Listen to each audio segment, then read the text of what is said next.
అనుదినం దేవునితో.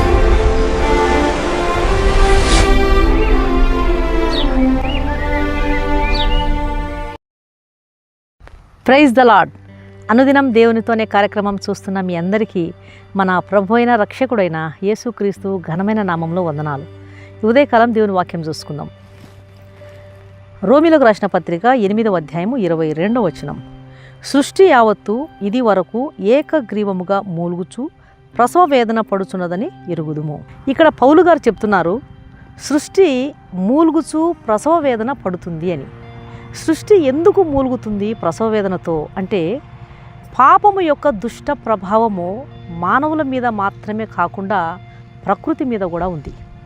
దేవుడు ఆదాముతో ఆదికాండము 3వ అధ్యాయము 18వ వచనంలో, అది ముండ్ల తుప్పలను గచ్చ పొదలను నీకు మొలిపించును అని ఆదాముతో అంటున్నాడు.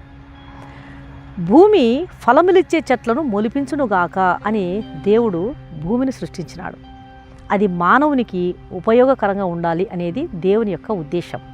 అయితే భూమి గచ్చ పొదలను ముండ్ల తుప్పలను మానవునికి మొలిపిస్తుంది. ఎందుకు అంటే, పాపం యొక్క దుష్ట ప్రభావము సృష్టి మీద కూడా ఉంది. ఆదాము హవ్వలు దేవుడిచ్చినటువంటి ఆజ్ఞను అతిక్రమించి పాపము చేసినందువలన అవిధేయత అనేటువంటి పాపము వారి ఇంట్లో ప్రవేశించింది. మనిషి హృదయము అన్నిటికంటే మోసకరమైనది.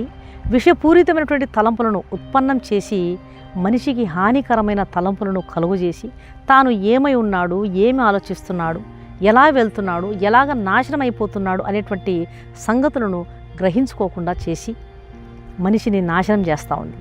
తన తలంపులు, తన దుష్టకరమైనటువంటి ఆలోచనలు అతన్ని కష్టాల్లోకి నెట్టివేస్తున్నాయి అనేటువంటి సంగతిని మనిషి గ్రహించనీయకుండా చేస్తుంది.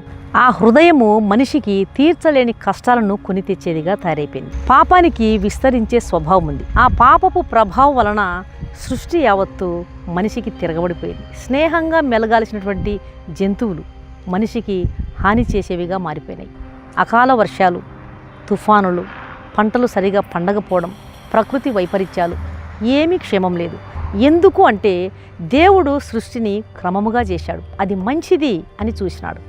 అయితే అపవాది దేవుడు చేసినటువంటి క్రమాన్ని, దేవుడు చేసినటువంటి మంచిది అన్నటువంటి వాటిని చెడగొట్టి క్రమాన్ని పాడు చేసి దేవుని దుఃఖపెట్టాలి అని చూస్తున్నాడు. చెడిపోయిన తప్పిపోయినటువంటి ఆ క్రమమును మరలా తిరిగి పునరుద్ధీకరించడానికి యేసుక్రీస్తు ప్రభువారు రక్షకునిగా ఈ లోకానికి వచ్చినాడు.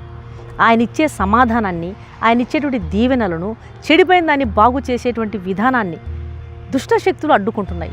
మనిషి దేవుడిచ్చే మేలును పొందుకోకుండా ఈ లోకములో అపాయకరమైనటువంటి చీకటి శక్తులు మనుషులను నాశనం చేస్తున్నాయి. కాబట్టి అపవాది క్రియలను లయపరచడానికి దేవుని కుమారుడు ఈ లోకానికి ప్రత్యక్షమైనాడు. ఆయన భీకర తుఫానుల చేత, అలల చేత రేగుతున్నటువంటి సముద్రాన్ని గద్దించినాడు. సృష్టిని తన అధికారంతో నిమ్మళపరుస్తున్నాడు.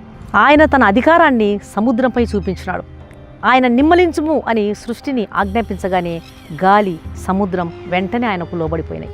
ఉప్పొంగుచున్న సముద్రాన్ని మాత్రమే కాదు, ఈరోజు కలవరంతో నిండిన నీ హృదయాన్ని, దిక్కుతోచని స్థితిలో ఉన్నటువంటి నీ జీవితాన్ని, బాధలో నెమ్మది లేని స్థితిలో ఉన్నటువంటి నీ బ్రతుకును నెమ్మదితో, సమాధానంతో నింపుటకు ఆయన సమర్థుడు. ఆందోళనతో, దిగులుతో ఉన్నటువంటి హృదయాన్ని ఆయన తన సమాధానంతో నింపగలడు. ఆయన యందు విశ్వాసం ఉంచిన వారు మాత్రమే రక్షకుని యొక్క మానవాతీతమైనటువంటి దైవిక శక్తిని గ్రహించగలరు. ఆయన యందు విశ్వాసం ఉంచిన వారు మాత్రమే రక్షకుని యొక్క మానవాతీతమైన దైవిక శక్తిని, దైవిక ప్రభావాన్ని గ్రహించగలరు. అట్టి కృప ప్రభు మీకు దయచేనుగాక. కళ్ళు మూసుకొని ప్రార్థన చేస్తాం. పరిశుద్ధుడైన మా ప్రియ పరలోకపు తండ్రి, పాపం యొక్క ప్రభావము ప్రకృతిపై పడి అది మనిషికి హానికరంగా, నిరుపయోగంగా మారిపోయింది. మా పాపాల వల్ల నీ ప్రణాళికను పాడు చేసే వారిగా ఉన్నాం. దయతో మమ్మల్ని క్షమించండి నాయన. తల్లిదండ్రుల పాపము కయ్యూను, హేబేలు జీవితాలను అతలాకుతలం చేసింది. సాతాను కుతంత్రాలను ఎరిగి నీ మార్గముల యందు జాగ్రత్తగా నడుచుకున్నటువంటి కృప ప్రతి బిడ్డకు మీరు దయచేయండి. ఆదాము హవ్వల పాపము ఇంట్లో సమాధానం లేకుండా చేసింది.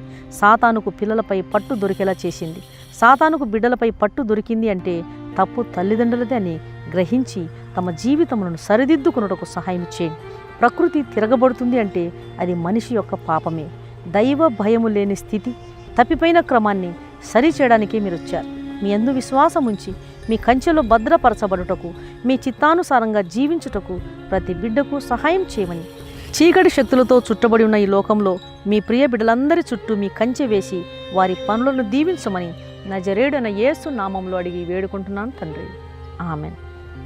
ఈ వాక్యం విన్న ప్రియమైన దేవుని బిడ్డలారా, దయచేసి దేవుని వాక్యం అనేకులు విని రక్షణ పొందే విధంగా, మేలు పొందే విధంగా, సాతాను కట్ల నుంచి విడిపించబడే విధంగా దేవుని వాక్యాన్ని షేర్ చేయండి.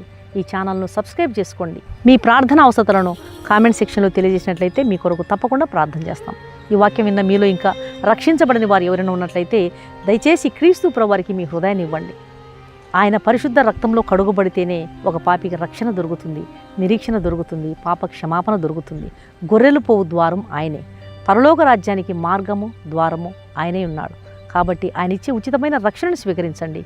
ప్రభు మీ ఆత్మను రక్షించును గాక. God bless you.